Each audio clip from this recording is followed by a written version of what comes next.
Okay, so I just finished watching Mighty Morphin Power Rangers once and always. And I did a review after I watched it, but I don't think I got my point across.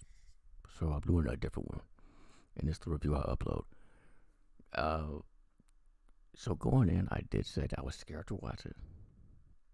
Uh, because I knew they were honoring one Ranger and possibly honoring another Ranger, which they did. And I was right to be scared. Like the tears, I was already crying through the special, and then that happened. I'm like, that was good, well played. Uh, yeah, this special had everything every Power Rangers fan could ever want.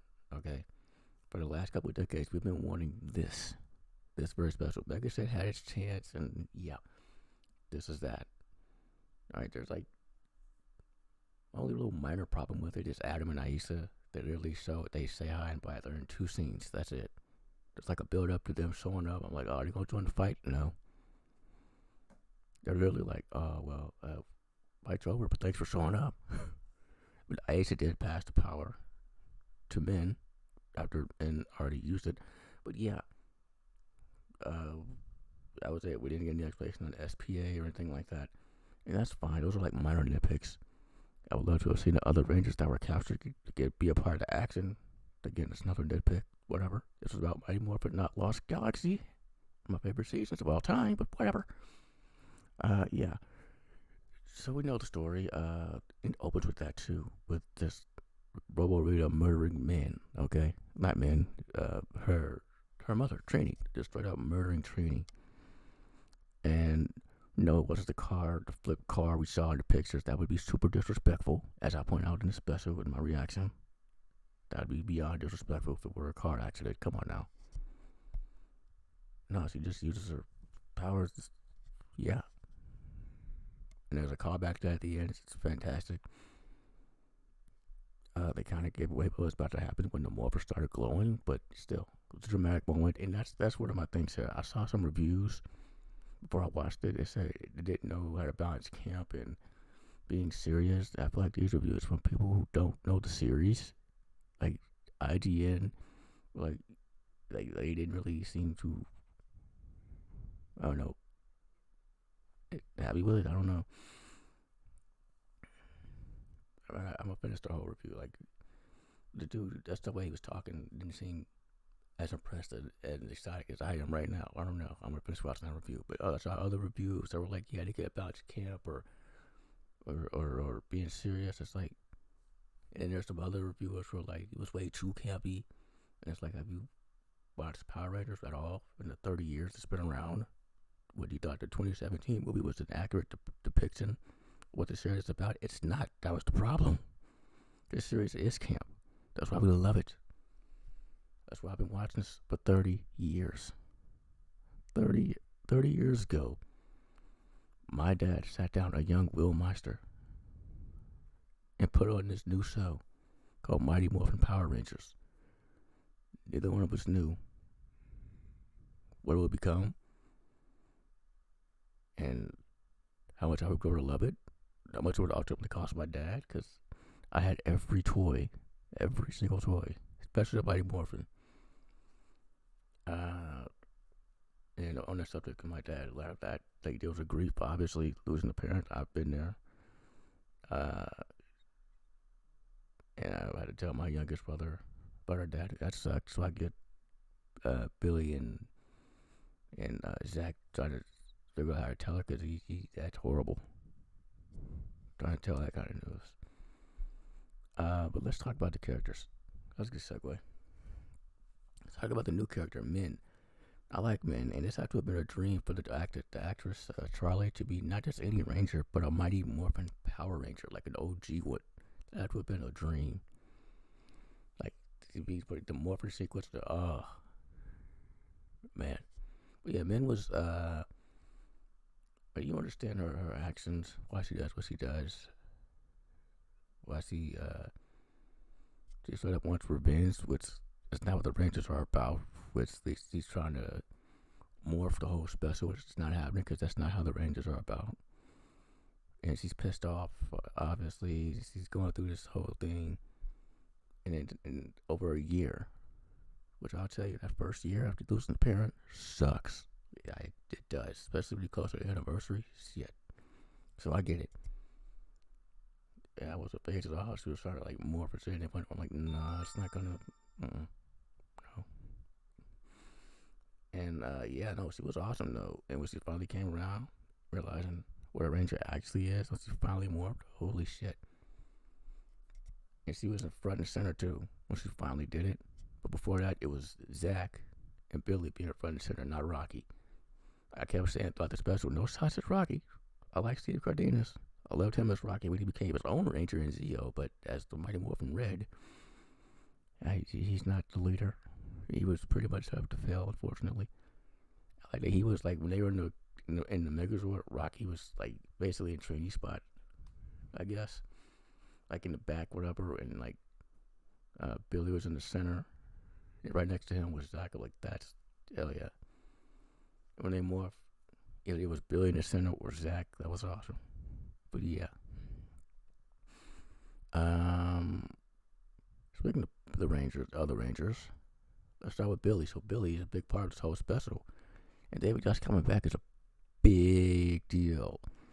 We all know how he left, what they did, and they referenced because I had questions, and they answered every question I had almost immediately. I'm like, so how is Billy back from Aquatar? You know, and they answered that. And we remember in the show that he started aging up rapidly, and they cast somebody way older than David Josh to play Billy for his last 2 episodes. And before that, they had somebody else voice over him because it went down behind the scenes. Homophobes being homophobes. It's nonsense. And he's finally back, and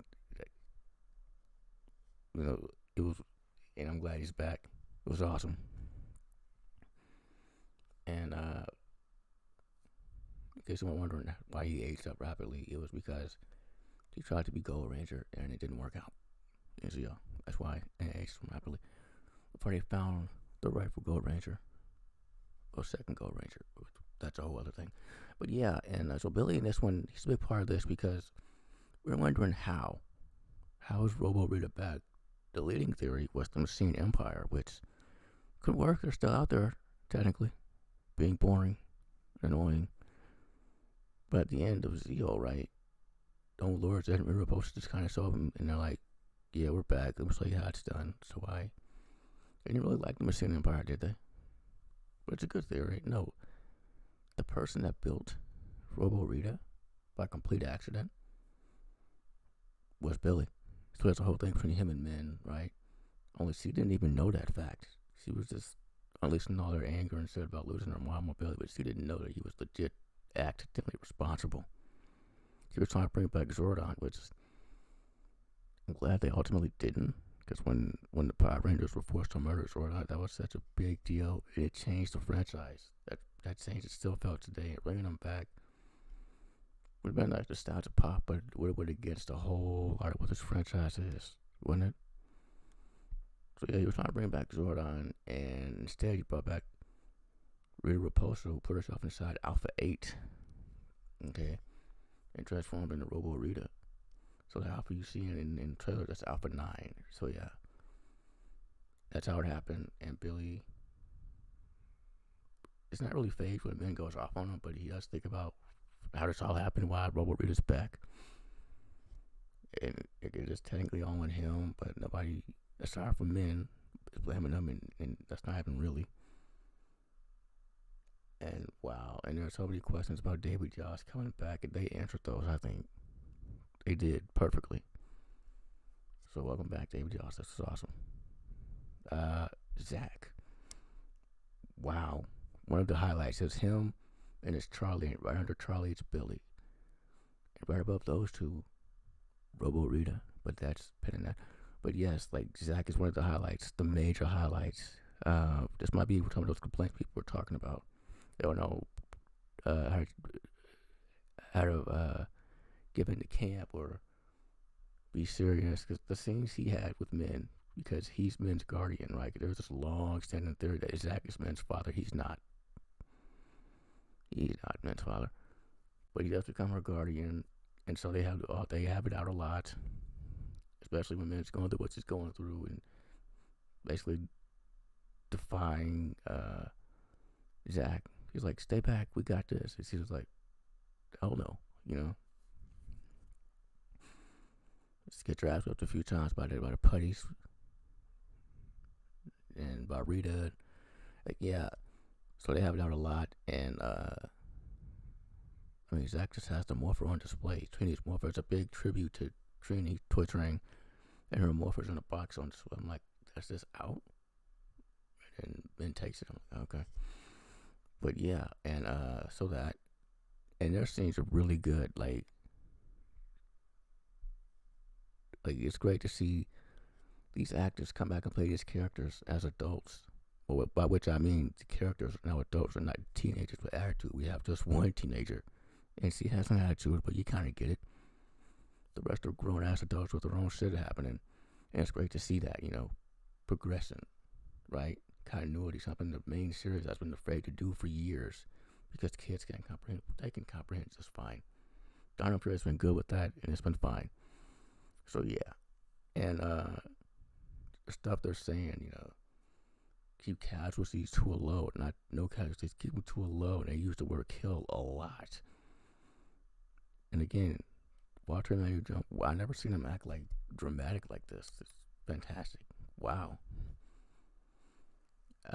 It's the scenes with, again, him and men.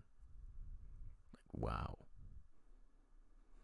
And then we start fighting like shit. Like, you saw my reaction to the Big Mistake trailer. Imagine 55 minutes of that, man. Just wow. I mean, outside the suit, still doing the moves and everything. It's awesome. Okay, so Catherine, and through Catherine, we know JJ is still around, and they kept doing this one thing up that scared me. Like, they're like, "Oh, Catherine, this must be hard for you because Tommy got captured along with Kimberly and Jason," which explains how they're not special. But pending that too, I'll explain that. And they're like, "Yeah, it's supposed to be really hard for you." And I'm like, "They will. They're not going to do what I think they're going to do, right? Save them all except Tommy. They don't do that, thankfully. Thankfully, still at the end, still got me though. They don't do that. Yeah, they kept doing it like a build up, and I'm glad it went nowhere. Yeah, she's like, "1 second I'm hiding in JJ's basketball game, whatever. Now I'm here. What happened, And there's a scene I've been waiting for years, decades. Alpha calls every ranger. I wish they all showed up, but Alpha calls every ranger. That's where you see them circling through all the places. That's what he's calling every ranger. His players are all over the world, tack and stuff. We're just trying to lure them out. Because when they morph, they can track them and capture them through these monsters, Snizzard and the other one from season 1 of Mighty Morphin. But yeah.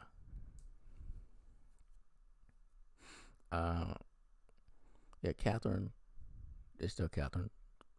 She's still awesome. The development was more on Zach and Billy and Min, but she was awesome. Like, she stepped right in. She don't care about too much pink power. I wish that fed into something, but But yeah. Then Rocky. Rocky is awesome. It took a long while, but Rocky's awesome. He's a firefighter now. I mean, we already have a badass Red Ranger that's a firefighter. That's Carter Grayson, but Rocky's one too now. And my goodness, the fight, wow. You saw me again in the Big Mistake trailer, the power punches and the shit that Steve Cardenas was doing, and he knew it was him. Like, wow.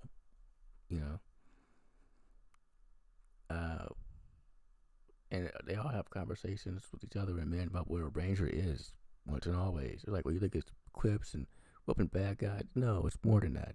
The job sucks. They actually said that. It's not. They said the job is very difficult. I'm like, whoa, This is rated Y7. I'm penning that too. Yeah, and then that's all the range. Oh yeah, I talked about Adam and no, I didn't. Adam and Aisa, I'll pair them up. They 2 scenes. They contact them when they're calling all the Rangers. They show up at the end when everything's done. Aisa passes the power officially on the men. That's it. Now, the leading theory was Adam was new Green Ranger. And at the beginning, when the OG Rangers were fighting with Jason and that, you hear some familiar grunts, but it's obviously not Jason David Frame. As obviously Johnny Young Bots doing this grunt. So I'm like, is he actually Green Ranger now? You know? Or maybe they just know he's an established voiceover actor and could do it. You know? So yeah, and then what you do here, Jason David Frank would still be way off. Because nobody can say Dragon's Roar like he does. Like, Dragon's Roar, like that. Oh man, they used some archive footage of Jason David Frank and the other two Rangers too, Amy Jo Johnson and all to say John, but it's Jason David Frank stuff that got me, right? Because I did not expect to hear his voice or anything. Like they just at the cemetery, like Zach is having a conversation with me, and all of a sudden you hear Dragon's Roar. I'm like, wait, what? Whoa. So they're still in there, kind of, and then Kimberly at the end, pinning that. Okay, so Robo Rita, the absolute highlight of the whole show. And let's talk about the rating too. Y7, like Rita, shit.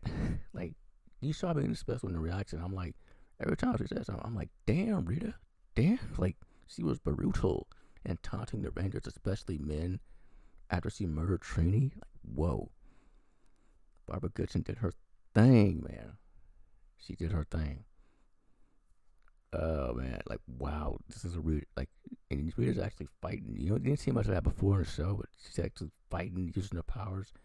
She's actually kind of scary. I like it. I dig it. Wow. I don't get how it's Y7 though. I really. When Netflix's season of Dino Fury season 2, that's PG, right? This special, we're seeing kill and catch these to a low, and people are being straight up impaled. It's Y7. I don't know how. Yes, you see some impalements, a few of them. Man straight up stabs a putty with her Yellow Ranger, the weapon. She just gets in there like, holy. And Billy straight up impales Rita Repulsa with his staff. Oh man, there's other ones too. Those were the ones that really got me off guard. Like, shit. You know? Then there's, like, wow. I thought for sure Repulsa was trying to just reunite her family, but no, she wanted to see her younger self, and they show it after 10,000 years on Freeze. Time to Conquer Earth, they show it.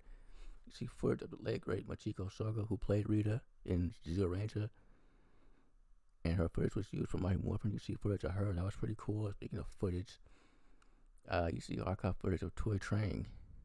Just as Minute's about to finally morph. It's in her eyes, it's glowing, and in her eyes you see footage of Trini. You see my reaction. I was not expecting that. My goodness. All these highlights of Trini's best moments.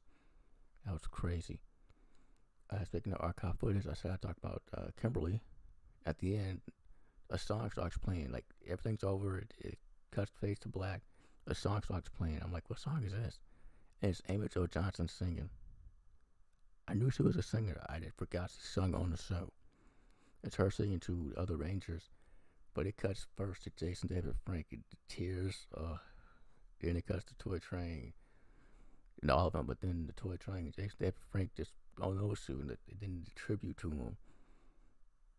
May they rest in peace. Once a Ranger, always a Ranger. The tears. The tears. To those saying this is too campy, or there's no balance, I ask you, I beg you, to get familiar with this franchise. This was spot on. This was spot on. It's actually way more serious than the source material. The show, the Mighty Morphin and the other shows. Like, wow.